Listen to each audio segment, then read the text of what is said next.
Comic-Con podcast may contain my shows, comic books, and if you're lucky, then. So without further ado.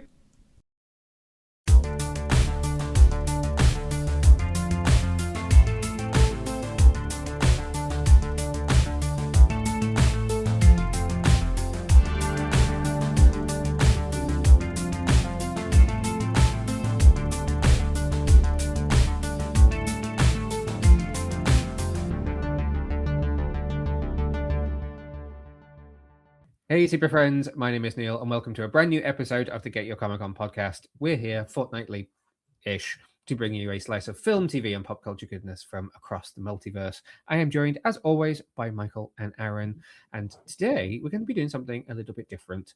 There has been no kind of major big press screening or anything this week for us to do a big deep dive review. So we were trying to figure out what are we going to do to bring you a usual podcast episode as we would do this week. So we're going to do what I am dubbing This Week in Pop Culture, which is where we're going to talk about a couple of big news stories that have happened in the last few days, because there has been some pretty major stuff going on this week. And we are also going to talk about a little bit of what we've each been watching, reading, and doing over the last couple of weeks, or things that are coming up that we want to highlight to you. But before we dive into that, how are you guys doing? Aaron, you all right? Yeah, I'm good. Yeah. Michael? I don't know where to go from that. How you doing? All good, Michael? Like Aaron, I'm great. Yeah, I'm really good. Got a good shopping list of pop culture topics for us for today? I'd like to think so. There's some juicy ones on the list.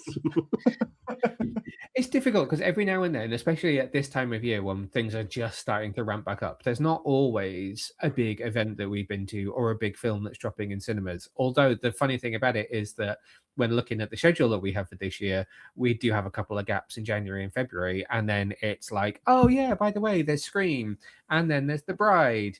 And then what else did I have? We go into Project Hail Mary, which goes into the Super Mario Galaxy movie, that goes into Ready or Not 2, that goes into Lee Cronin's The Mummy, that goes into Mortal Kombat 2, that goes into The Mandalorian and Grogu. And then it's like, oh crap, it's June. Yeah. So, like, I don't think there's going to be many episodes like this where we're a little bit lost for what to do. But at the same time, this has been a pretty interesting week. Michael, one of the things that you brought to the table that has been pretty huge this week, that has just been going around in circles for I feel like a good year or so now, is the future of Kathleen Kennedy at Lucasfilm. But now we know she has officially stepped down, and Dave Filoni is stepping up as the creative lead. They're doing a DC Studios in that they're splitting it between a creative lead and a kind of production lead, and that has led to Dave Filoni stepping up as the kind of creative person and Lin-Wen Brennan who's stepping up as the more production side of things. Whoa, okay. I have to admit, I'm a little bit zoomed out on Star Wars because I've not been following that many of the Disney Plus shows, but what do you guys think of this bit of news? I am a big Star Wars fan. I specifically love Star Wars in the TV space. I've been a big fan of the animated stuff. I quite like a lot of the live action stuff. I think everything that Dave Filoni's worked on to some degree has been really, really exciting. And he just seems to understand the world and the characters. And I really like his brain, and I really like the way he tackles this stuff. So him taking over gives me a little bit of faith, because having a fan being in the driver's seat of the franchise can only be a good thing, surely. It makes sense. So yeah, I'm really excited to see what he does with it, because everything he's produced this far, not been the head, has been really good. So I'm hoping, him being in control gives us even more great content from Star Wars. Aaron, where's your head at on this one? I'm kind of similar to Michael in the sense that, considering what Dave Filoni and Jon Favreau are kind of doing with the shows on Disney Plus anyway, in the fact that a lot of them are starting to become interconnected through characters or stories, it kind of just makes sense for Dave Filoni to kind of come on board. I don't really know much about Lin-Wen, yeah. Yeah, I don't know much about her, but again, I'm intrigued to see how the two of them work together and operate in terms of bigger projects and just interconnecting everything. Because I feel like for a certain point there was very much a divide between the films with their own entity and the shows with their own entity.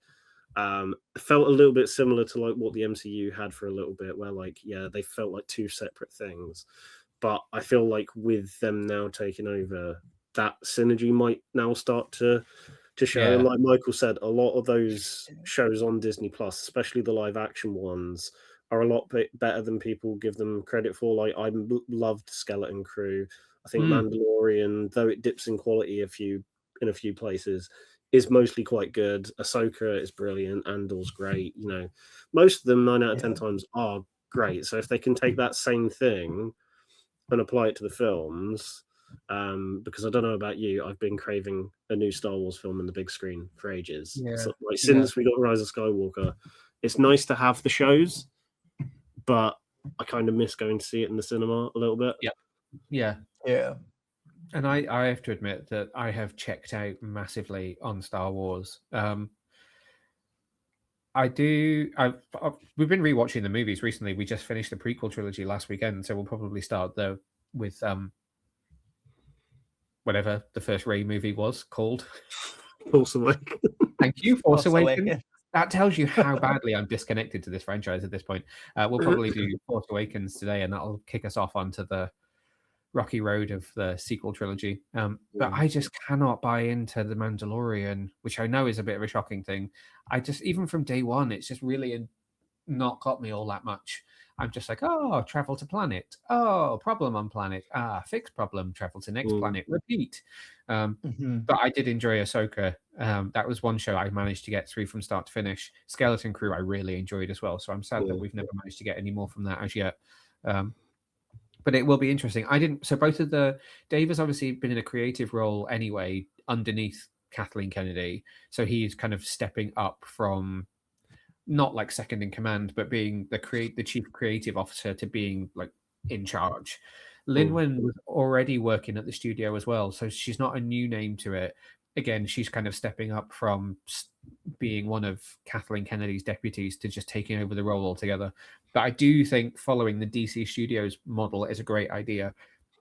And whilst no one can argue with Kevin Feige's success at Marvel, I wonder whether when he eventually decides to move on, if they won't do the same thing as well. Because I think when you're able to have somebody who is in charge of the creative side and these are the stories that we're telling, these are the platforms we're telling it on, this is the bigger vision, this is the smaller vision of individual projects. If you can focus on that without then having to think about the business too much, I think that works really well. And I think you can see that when you look at the synergy between the DC projects we've got so far, that having Peter Safran dealing with the business side whilst James deals with the creative side works really well. So I think that's going to be nothing but a benefit for Star Wars to do that. Yeah, I agree. I think what's been interesting about Filoni is if you look at his entire career with Star Wars, he's always had a really clear vision of what he's wanted to achieve, or at least it feels that way, especially more recently where the stories are starting to like intertwine and they're connecting a bit and they're padding out the lore and stuff. It feels like he's been like secretly building this really like underground Star Wars base, and then one day when he gets the chance, his films are just gonna like pop off and they're just gonna be great. Kind of like how Marvel's got all of these comics that they pull from, and then on the big screen it's that's that reference. It kind of feels like we're gonna have that, but instead of comics, it's TV as the reference. So it's gonna be interesting to see what he achieves. There was one really interesting point in Kathleen Kennedy's. So she did an exclusive sit down with Deadline as an exit kind of interview, and there was an interesting point that came. Oh, actually, I'm not sure if it did come from that. It might. I think it came from that. I could be wrong. Where she was kind of being asked about the projects that have been announced that have never really gone anywhere, because there are obviously a lot of projects in Star Wars that they've spoken about very publicly that then have never materialized. So another trilogy from Rian Johnson, you know, she said that she feels he got spooked by the reaction to The Last Jedi, which he has now very publicly tweeted and said, nope, never been spooked, thanks very much, which kind of puts him at odds with what she said. But she also talks about some of the other things. So like the fact that Adam Driver was working on a project with Steven Soderbergh, and she said, you know, maybe it could happen now, I don't know, which gives people hope for this Hunt for Ben Solo movie. But one of the other things she touched on was, Aaron, you're going to need to remind me of the guy's name, the mastermind behind Andor. Tony Gilroy. Thank you. So somewhere she touched on Tony Gilroy and said that that I need the context now. She kind of said that whilst he has been somebody who's done some great work for Star Wars, that Dave Filoni is more interested in what Simon Kinberg's been writing rather than being too much of a fan of Andor. And that's been picked up on elsewhere, that people have said that he's not a massive fan of Andor, which is interesting given that it's been such a huge success for the franchise. But he's more interested in this project that Kinberg's working on, and I feel like that won't sit. I've avoided watching too much on social media. I don't feel like that will sit very well on social media, given that Kinberg's name is kind of synonymous with things like X-Men Dark Phoenix that obviously didn't do too well and weren't very well received. But I think she said that Filoni is all in on everything Simon Kinberg's working on with Star Wars, and that I just wonder how that will sit with certain bits of the fan base. I think it's a weird one, because also you got to account for the fact that like Andor is not just like the most well received one, but like it's getting all of these awards nominations, huge. That some of the other Star Wars shows, I think Ahsoka got nominated for some, but like some of the other ones didn't really get that. Yeah, nothing's quite been as decorated as Andor has. No. Plus, I think when you look at it from a wider perspective and look at like, I don't know if it's just reception in general or if it is to do with Rotten Tomatoes, but Andor is officially the highest rated Star Wars property, full stop. Wow. Which I think beats the likes of like Empire Strikes Back and Force Awakens, which I think before Andor came along, season 2, those were like the highest rated ones, and Andor's just, trampled them with like incredibly high scores. But I do think that is a bit of a bold move. I think Simon Kinberg can possibly work when he's given the restraint of an ongoing story or a wider franchise. With Dark Phoenix, as far as I'm aware, outside of limitations of like Fox losing the X-Men to Marvel Studios and that, which was during the production of that film, I think he for the most part kind of did whatever the hell he wanted with that film, which is why maybe it didn't work as well. I don't know, there's a lot of elements that kind of worked against that film's favor. But again, if he's given a bit of restraint, if he's working within the confines of something that's already pre-established, maybe it could work. I don't know. Watch this space. I mean, this literally just broke in the last few days, so nothing has been seen from it yet. And Kathleen Kennedy will still be on as a producer for The Mandalorian and Grogu and the Starfighter film that recently finished, principal photography. So she's going to be her name will still be around for a little while. So we'll have to watch this space and see what they have planned. But I think it's an interesting time for the Star Wars franchise. It's been in such a difficult spot, particularly the way the fan base is perceived on social media. So we will have to keep a close eye on this and see where it goes. An interesting story, which actually we didn't discuss before we hit record on this, but I've just spotted it whilst looking for a couple of bits of info on Kathleen Kennedy. As we're recording this, we're coming to the end of the opening weekend for 28 Days Later, The Bone Temple, which would have kind of been the focus of this episode if we had all had a chance to see it, but none of us have seen it. But this is interesting because something that we do know from this franchise, the first 28 Years Later film last year did well, but Sony did not greenlight all 3 films in the planned trilogy. They had only greenlit the first 2, which Nia DaCosta has directed this second one, The Bone Temple, which is literally just opened this weekend.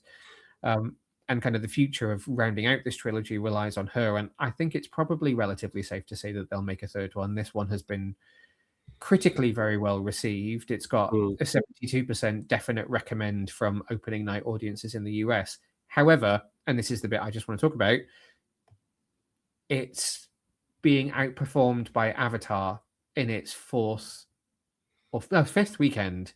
So where we are right now in the US, Avatar is looking like it's going to make between 17.5 and 18 million. 28, I like the deadline is written 28 years later. I think it might be a typo. 28 years later was forecast to make 20 to 25 million in the US this weekend. It's actually struggling to hit 15. So it's coming in way under predictions, and some studios apparently are calling it as closer to 13 or 14 million for the weekend. So it looks like it's not doing as well as they expected. I have a feeling, and this is nothing against like the quality. Like, again, I don't know, I haven't seen the film yet, but there's nothing against the quality of the film or the US market. But I feel like because the very nature of 28 Years Later, it might perform better in the UK just anyway.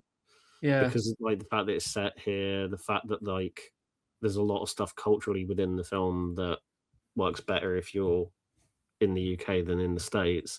So it might perform better over here. I don't know. It's only been out for like 3 days. So it's quite you have to early watch to tell. this space and see. Yeah, I just thought that was an interesting tidbit of information because everyone has been focusing on the critical reaction, which has been great, but actually it doesn't look like it's quite getting the audiences that they were expecting. Bearing in mind it's the sole new film opening in the US this week as well. So it's not getting the kind of walk-up business that they were anticipating. Maybe because it's called The Bone Temple. Yeah, maybe that's put a few people off. Well, I'm saying go down that rabbit hole again, shall we? Yeah, I'm saying staying silent.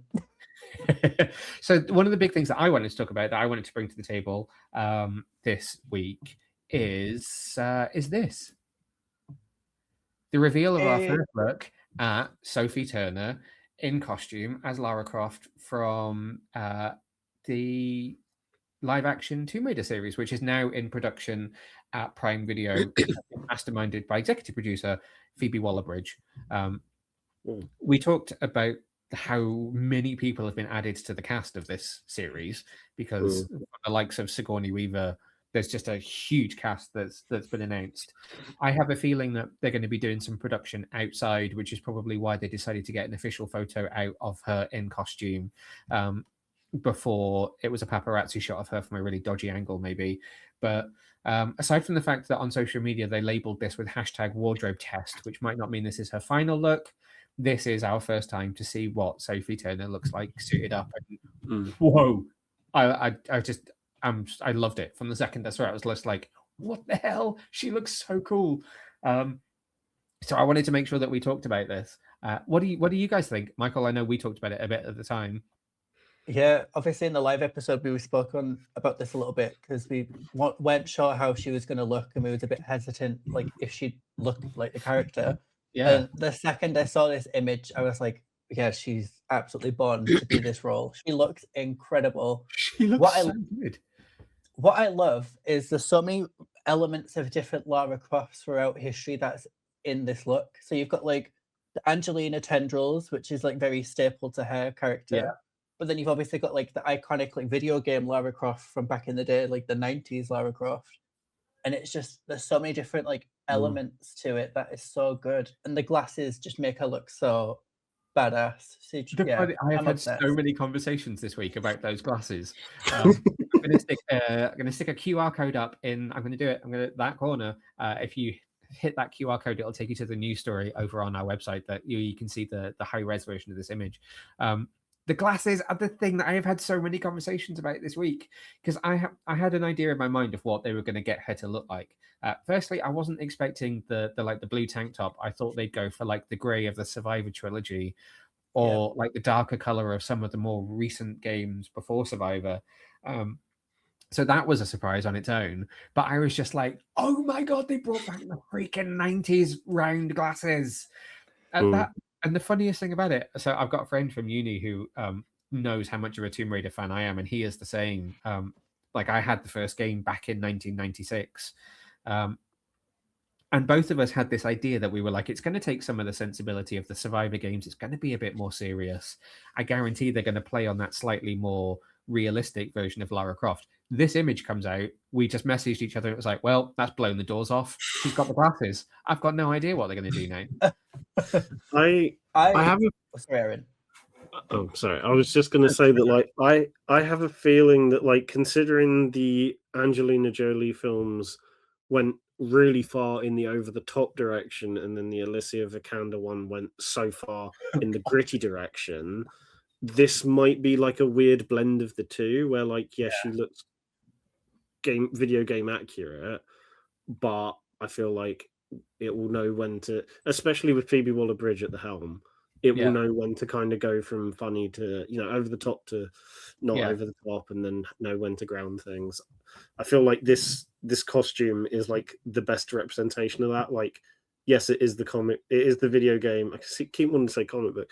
It is the video game costume in real life, but there is room for it to kind of sit in a gritty situation. Yeah, I was just like, once I saw this, part of me just wanted them to drop a video of just like, even if it was just a close up on her face, not showing the whole costume.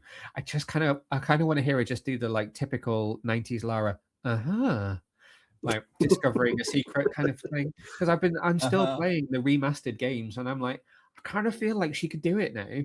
And I was never on like, I never thought she couldn't do it. I did need her to sell me on it, but I never thought she couldn't do it. And now I'm like, well, okay. I don't think there's anything she can't do at this point. Completely agree. I could not be more sold based on how Lara that actually ended up looking. Do you know what I think is going to be a really good reference point for this TV show? Have either of you watched the animated Lara Croft series on Netflix with Haley Atwell? No, I need to watch that. I think that TV show to me feels like a really good in between of like the seriousness of Lara Croft and then like the jokiness or like the more like unseriousness of Lara Croft. And I think that's what this is going to be. I think it's going to be a really good sweet spot of like serious, like gritty action, but then like really good, like high comedy and like cheesiness. Because I loved when they announced that it was going to be Haley Atwell voicing that version of Lara.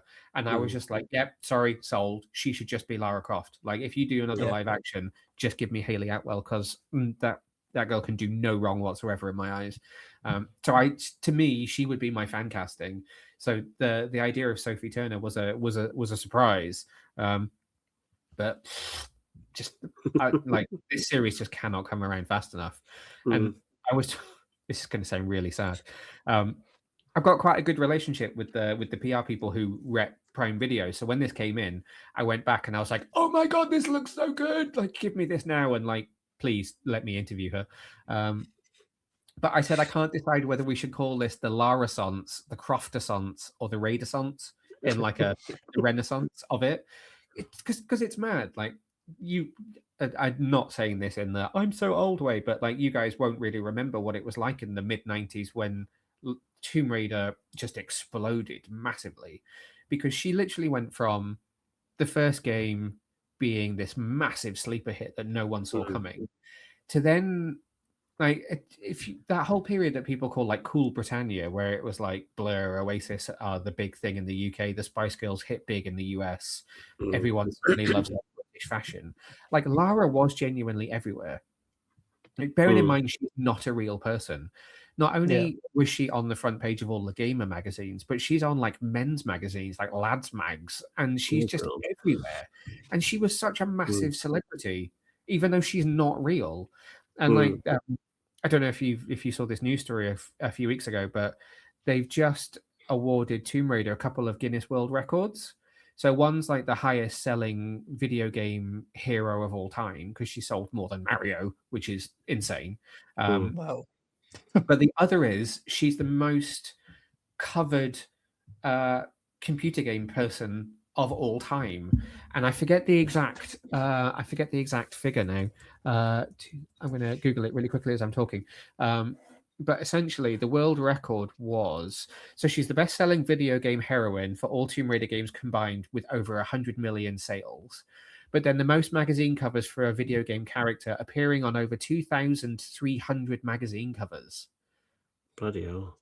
And so that was like, she genuinely was weirdly inescapable. Like, my memories of like 97, 98 as Tomb Raider 2 and Tomb Raider 3 were out. She's like in tabloid newspapers being covered, and there's like, she was just everywhere, and then it disappeared to a certain degree because it calmed down and other games just became more prominent. So the fact that we're at a point now, which is kind of where I wanted to lead this to, and funnily enough for me, it's taken me a lot of words to get there, is we've got the two new games. So we've got the Legacy of Atlantis, which is going to be out this year, and Catalyst, that's going to be out next year. You've got Casey Gillies' new comic book Tomb Raider Sacred Artifacts, I'm going to switch my QR code in the corner. So that QR code you can see now will take you to my review of the first issue of Sacred Artifacts, which is a really fun new comic book. But I'm like, wow, we've just gone from not having had a new game in years, other than the remasters, which are fun for old school fans, to 2 new games on the way, new comic book in comic book stores, live action show on the way. I'm like, wow, like this franchise just came back with like Avengers presents. It's an interesting one because like as much as I'm really happy the fact that like Tomb Raider of all of the game franchises is getting a resurgence is great to see, and I think it did start with that remastered trilogy coming out, and then it's gone up from there. Does make me look at other franchises that had their moment in the sun and that I kind of grew up with, kind of going, I kind of wish they would get that moment. The main one I'm thinking of is kind of Halo, because that's kind of been shafted over the years. But I think also because of when you said that that's the most covered, like that's the one video game character that's been put on every cover possible. I was kind of thinking surely Master Chief has been put on just as many magazine covers, and then I'm like, no, actually Lara Croft probably has trumped that.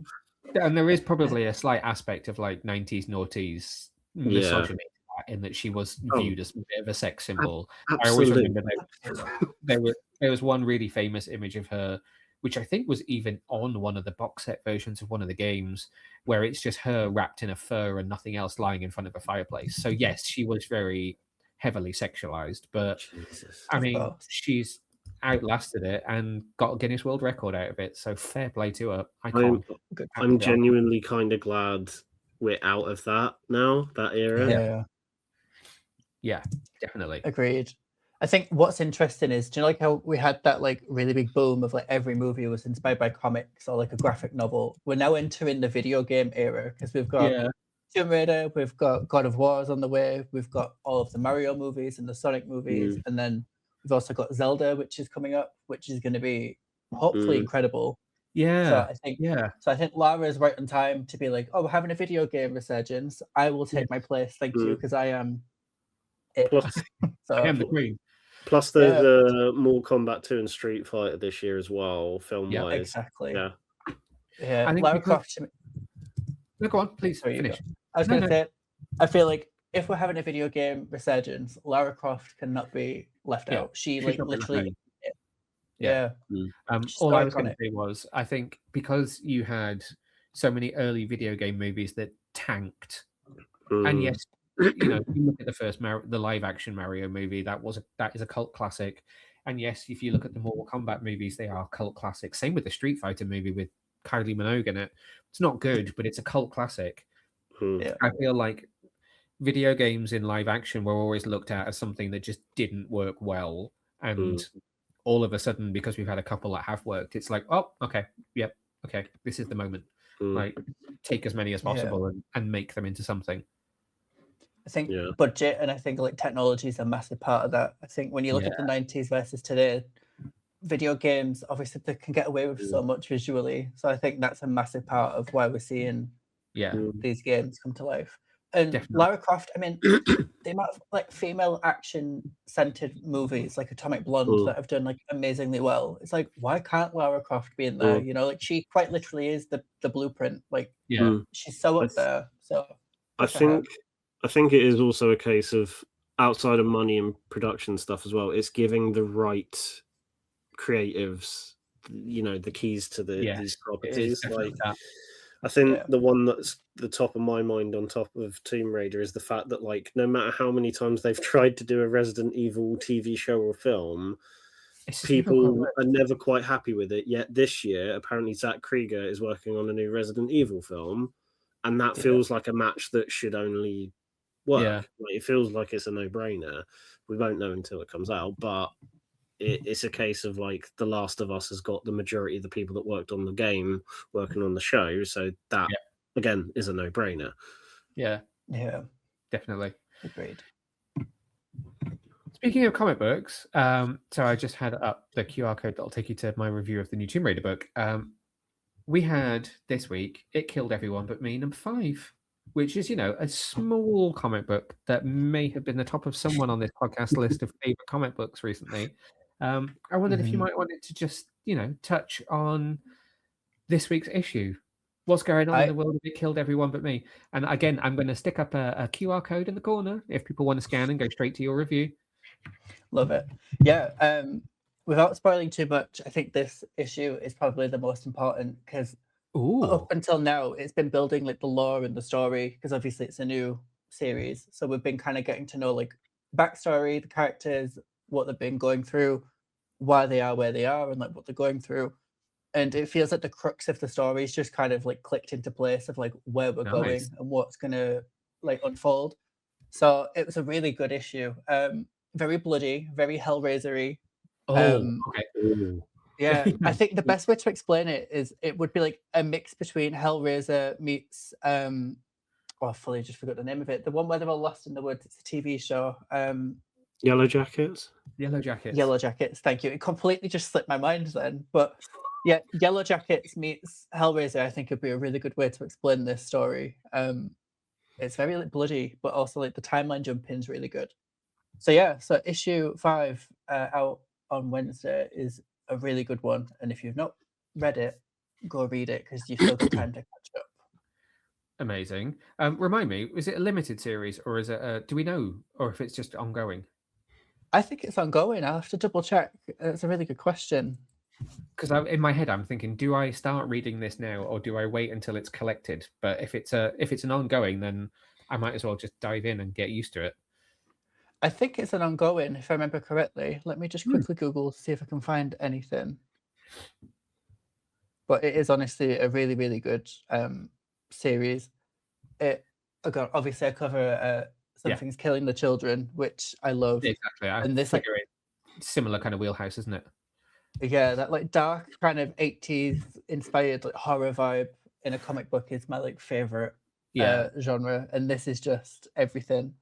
And I really like the characters because they're not like they've got some agency to them. You can tell they've been inspired by like iconic like final girls. Like the main character in this is called Sutton, and I can tell she's been infused with like the Nev Campbells, like the like all of them, like the Laurie Strodes. So yeah, it's a really good series. I would highly recommend it.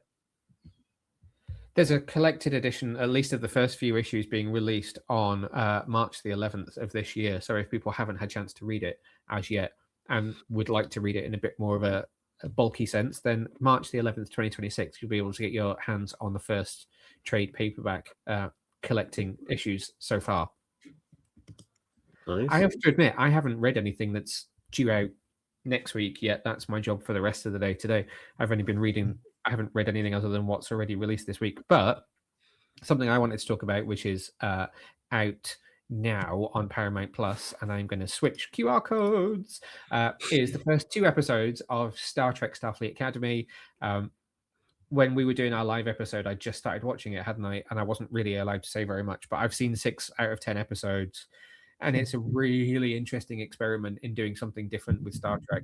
So you can watch the extended first episode, which is a 75-minute basic TV movie.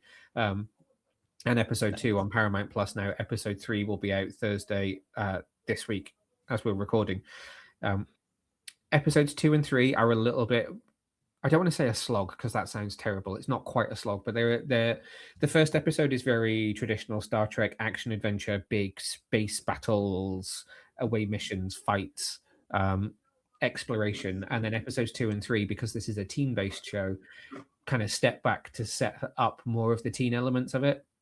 So it's a little bit more Dawson's Creek-y, OC-ish in episodes 2 and 3, which I, as a grumpy old man, was like, oh, God, so much romance, so many teen hormones. But it's really necessary to set up this show because this show is genuinely doing something different for Star Trek and trying to grasp at a younger audience.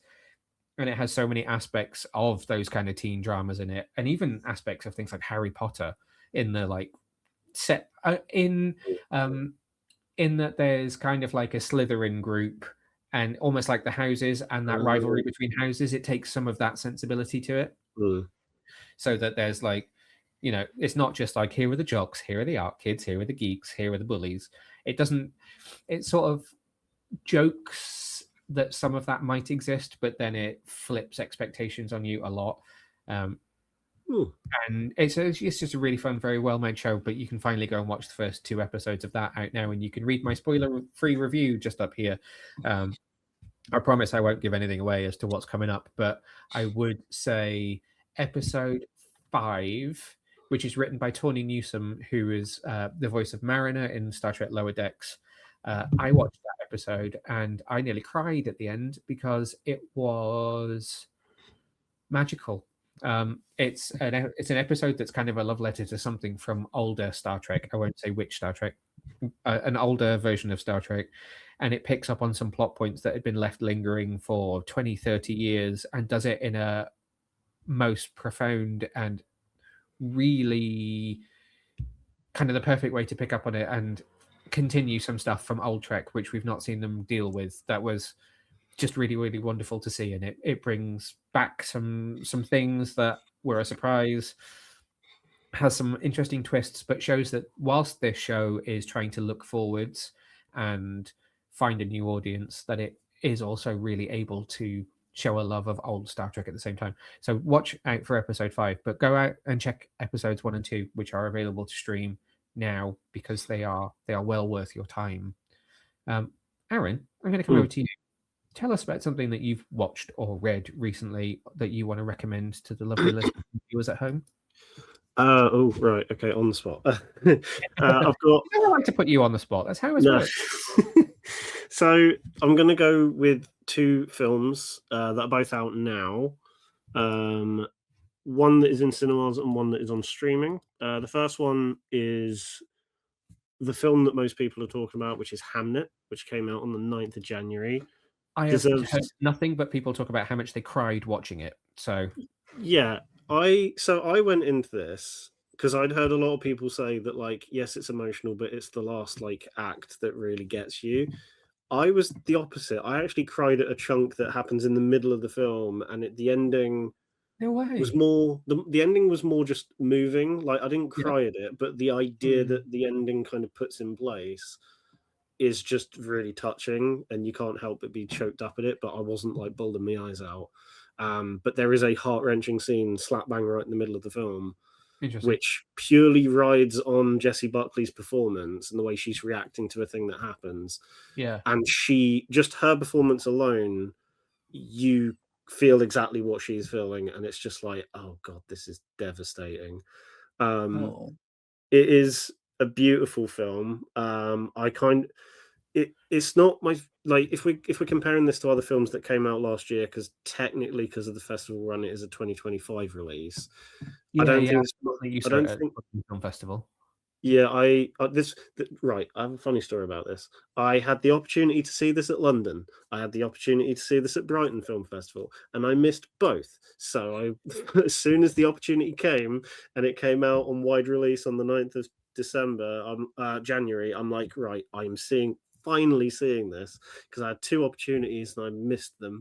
And I was not disappointed. I wouldn't say it's necessarily my favorite film from last year, but if it ends up winning almost all the awards and all the Oscars, I will not be disappointed. I hope it does, because it gives extra credence to them making Buffy, because it's Chloe Zhao who wants to be the executive producer and mastermind new Buffy. Exactly. Chloe Zhao's an interesting one, because, like, I really like Nomadland, and even though I wasn't like enamored by Eternals, I appreciated a lot of the stuff that it tried to do. Yeah, exactly. That's a film where, like, even if it might not click for you as a whole, I appreciate the things it was trying to do in terms of trying to break the MCU mold a little bit. Yeah. And at the end of the day, stylistically, I think that's why one of the reasons why it didn't work is that, like, yes, it feels like a Chloe Zhao film, but whether her style fits in the MCU, I'm not sure. Anyway, that's a rant for another day. I appreciate what it was trying to do, but seeing Hamnet definitely is her in her wheelhouse. It is more emotionally resonant and poignant than Nomadland. And don't get me wrong, I love Nomadland, but this just feels more like it's got a thematic point to prove from start to finish, and it just feels like a nice complete whole. I won't say too much about how the ending plays out, but when certain characters feel like they haven't been there for the family for certain periods of time, the whole ending just feels. I saw someone refer to it as quite transcendent, and I guess that is the best way to sum it up, because it's like, I don't know, it's weird, it's hard to describe for people who haven't seen the film, but it's just a whole thing in itself that just kind of works. But yeah, I want it to win as many awards as possible, because personally, I don't really want one battle after another winning Best Picture. Just saying. Was not a fan of that. The other release I was going to mention was The Rip, which is the new Netflix action thriller starring Ben Affleck and Matt Damon. This is also courtesy of their production company, Artists Equity, which I just love the mentality behind their production company in the first place. The fact that they're trying to get a resurgence in mid-budget films that kind of made the 90s and 2000s, like Good Will Hunting. This one really surprised me. I didn't really know what to expect going into it, and when it starts, it does take a little while to get going, because it very much, for me, felt like, oh, this is just kind of feeling like a regular Netflix action thriller that isn't, you're not going to remember in a day or two. But once they do the initial the rip and start investigating this house, from that point onwards, it gets really interesting, not just from like a thriller and action standpoint, from a narrative standpoint as well, because characters are behaving a bit weirdly considering how they're supposed to behave. You don't know who's trying to double cross one person over another, and then like when the narrative starts to come to a head in the third act and twists are revealed, they are some of the most satisfying twists I've actually seen in a film for a while, because it gives so much payoff for things that didn't quite make sense, from like, why the hell is that character doing this thing, and why is this person doing that thing. Once things are revealed later on, it's just like, yeah, okay, that just makes so much sense. But on top of that, it's just a really enjoyable film. The performances are great. It's quite tense throughout the majority of the film, and it's directed by Joe Carnahan. I don't know how to pronounce his name, but he did Cop Shop, which I've heard is quite a fun film as well. So yeah, it's quite, considering what you expect it to be, it's better than it has any right to be, and I think it is really good. It's really enjoyable. So yeah, definitely watch The Rip, and definitely go and see Hamnet if you can. I have stuck a link in the corner that you can scan to check out the trailer for The Rip over on our website. I don't think I've actually watched the trailer, so I know very little about it other than who's in it. I would say go into it as blind as possible, because I went into it just because I really like Matt Damon and Ben Affleck. But plus, you've got other like really talented actors in it as well, like oh yeah, so Sasha Calle in it, isn't she? Yeah, in The Flash. Yeah, I've also blanked on the guy's name. Stephen Yeun's in it. Kyle Chandler's in it. Tiana Taylor from One Battle After Another is also in it. It took me a while to recognize Sasha Calle, because I obviously have only seen her in The Flash, so I was expecting her to be in her Superwoman outfit, but Supergirl outfit. But they're all really good. The cast is fantastic. But yeah, it's got quite a stacked cast as well, and they're all elevating what could have been just a very generic Netflix thriller. Nice. So I went to one press screening this week. It's for a film that's out in the UK on the 30th of January, but is currently in US cinemas already, which is Primate, the new Paramount horror comedy. I don't know if it's supposed to be a comedy. Is that a bad thing? About a chimp that goes on a killing spree, basically. So I had watched the first trailer. I don't think I've watched any subsequent trailers, so I don't know how much they give away. But essentially, it's this family who has had this chimp that has lived with them for most of his life, most of their lives. The two daughters have grown up around this chimp that was being taught linguistics by the mother of the family. And then it reaches this point where this chimp goes on a murderous killing spree. And I went into it expecting a kind of mid-horror sort of the first big studio horror of the year, so probably a little sanitized, a little crowd pleasing, rather than like balls to the wall horror. But it was crowd pleasing, like massively crowd pleasing. In fact, I lost my voice from shouting so much. But at the same time, it's brutal. It's so unbelievably brutal. I do not want to spoil any of the like major gore moments. I will tell you one. So the first kill in the film, you literally see the chimp rip someone's face off, like fully. Like you see it being peeled off. You see like the fluid, like little strings of like not guts because it's face, like basically all of the bodily fluids you would anticipate in ripping someone's face off are all there, and the prosthetics are insane. And that's the first kill in the film. Are you saying that this is the remake of Face Off that we never knew we needed? Yes, yeah, exactly that. And it just escalates. It's mad. And the thing that I hadn't anticipated, bearing in mind this chimp is literally murdering this group of like horny teenagers in this house over the space of one night. The whole room was just cheering for the chimp to just kill them all. Because it kind of, I think it realizes at some point quite early on that, firstly, the exposition, because it's only 89 minutes, so it's not a long film. It realizes pretty early on that it's going to have to do a really, really quick, heavy exposition dump for us to know anything about any of the human characters.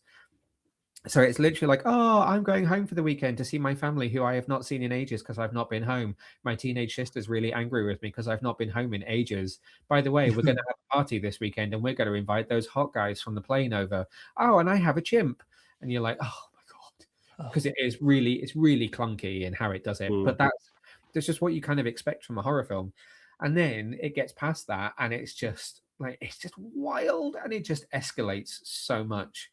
And it's completely unexpected. One thing I will say is it, like, we were so vocal, we all lost like all sensibility whatsoever. And after I walked out of the screen afterwards, it was so wild. I was actually shaking because I was just I had gotten so into it. I just lost myself. And I was talking to somebody and I said, the things I did not have on my bingo card for this evening were screaming things like "scalp the bitch" at the screen. Jesus Christ. Well, But literally, I genuinely I don't know, I just lost all sense of who I was, and I was just in the moment, and it's just wild. Is that the pull quote from you for this episode? Yeah, is that scalp bitch. primal will make you feral? Yes, literally, we were all feral. The only thing was that as we were walking out afterwards, the screen looked like somebody had been to see the Minions movie and had some kind of like popcorn fight. I forgot. oh, It was just like it was a mess. It was a mess in that room because clearly we had all lost our shit. fair. I would like to say I had not made a mess like that. I had just been screaming. I am very polite. But yeah, go watch Primate. So it's out on the 30th of January, and you will not regret it. You might feel sick afterwards, but you will not regret it. Yeah. So like unexpected. I might wait till that's on home release. Yeah, me too. That's crazy. Do you think when Nicole Kidman said we come to this place where magic, she envisioned people's faces been snatched off? Oh,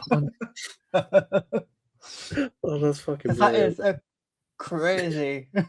there's another scene that I really want to talk about, but I don't want to do it because I don't want to spoil it for people. I'll maybe tell you guys when we've pressed the stop button. We could do a TikTok on it. Honestly, yeah. That's crackers. Michael, anything else you want to throw into the mix for this? I don't know how to segue from face snatching to Die My Love, but I'm going to try. So when we got the opportunity to watch this, I was so glad that we took it because it's not necessarily the kind of film we would normally cover, but I think it's a film that looks excellent, and I really want to watch it. So I'm very interested to hear what you made of it. Yeah, I mean, I'm a big Jennifer Lawrence fan anyway, so I will watch her in absolutely anything. I think she's one of our best actors of this era, her and Emma Stone. Yeah, if you've seen the film Mother, tonally, I'd say it's more like that. It's more psychological and twisted. It's not it does have some funny moments. Like Jennifer Yeah. Lawrence does this thing really well, where she can balance the dark with the light really well. She does. I think it's what makes her so unique. I don't want to give away like the spoilers of the film, so I'll just kind of keep it like top level. But yeah, she is by far the best part of the film. She's what makes it. You're there for her performance. She really brings you in, and you're not quite sure if she's a reliable narrator like I at like all. that. Yeah. Yeah, and the film plays around with its pacing quite well, because it's her going through postpartum depression, and she kind of goes into a bit of psychosis. So as the film unravels, you're like, as she's unraveling, the film unravels as well, like both in its pace and like its story, and it just kind of gets more bonkers as it goes Yeah. along. But yeah, it was a really good watch. Maybe a tad long, in my How long is personal it? opinion. What's the Oh, that's a runtime? good question. I'll Google it. Don't worry. You keep talking. No, I think it feels a tad long, but I think it's meant to, if that makes sense. Like, it plays around with its pacing, and it plays around with the way the story unravels. So I think it's supposed to make you feel that way. 1 hour I could be 58 wrong. minutes is the runtime, so just shy of Yeah. 120. So I would say it feels longer than that, which is quite interesting. It feels Interesting. like a really Okay. like chunky watch, but Yeah. again, I think it's meant to feel that way. I think you're meant to feel almost like trapped in a way, like you're meant to be in this moment with her, which is either really clever and intentional or just a byproduct of the film. But yeah, my pull quote that I wrote in my review for this is: a bold, unsettling, and visually hypnotic psychological drama driven completely by God, I can't speak. Driven by a completely fearless performance from Jennifer Lawrence. So, And this is because it's already been in cinemas, isn't it? Is this the streaming release on Mubi? it is. It is indeed. This is for streaming in the UK. So most people might have missed it in the cinema. So if you Yeah, have, I missed it in the cinema, so this is going to be my opportunity to finally watch it. This is another one that I missed twice, because I could have seen it at London Film Festival no. and I missed it, and I could have seen it in the cinema and I missed it. So I might have to just watch it on Mubi, because I do like Lynn Ramsey as a director. So Yeah, I'm all it is for it. honestly really beautiful to watch. Again, if you've seen Mother, it reminds me of that kind of genre of film. It's very like arty. It feels like the kind of film you would expect to do well in like the award season. You know, like the performances are great, the score's really interesting. It's obviously directed really well, and the ratings, really solid. So yeah, and I think it is, as much as we love going to the cinema and supporting the cinema, I do think it is a good at-home watch as well. I'm now just looking to see who the music was. George Vestica, Rafe Birchall, and Lynn Ramsey. Oh, Lynn Ramsey is credited as part of Music By as well. Interesting. There you go. But yeah, honestly, a really good watch. Could not recommend enough. It really was a good way to spend my Friday night. Cool. I think that probably brings us to a good point to wrap this up, because I forgot to start a timer when we started this episode, but I think we've gone on a lot longer than I thought we were going to. That's a good little roundup of books and quite a wide variety of movies there, between sort of I agree. historical family drama, postpartum drama, to animal serial killing face-off. Which just leaves me to say that we'll be back in a couple of weeks, when we're going to be doing a very special deep dive into the upcoming Looney Tunes movie, The Day the Earth Blew Up, which is going to be really cool. You will have heard Aaron talk about this on our 2026 look ahead. We decided that we were going to do a deep dive discussion on it. So Michael and I are both watching it, and we're going to sit down and do a discussion on that ahead of its release in UK cinemas. If you want to stay up to date with all of the latest news, then please head over to our website, which is www.getyourcomiccon.co.uk. We'll do our usual roundup. If you want to find us on social media, we're on all major platforms at Get Your Comic Con, and you can find me at Neil Vag. Aaron, where can people find you? People can find me on YouTube and TikTok, Aaron at the Movies, and on everywhere else at Aaron Azza. And Michael, where can everyone find you? You can find me on TikTok, Instagram, and YouTube at The Digital Spiral. One final thing I forgot to shout out is we've got a really cool book review coming out on the 12th of February for a really cool book called Ravennia, A Game of Wages.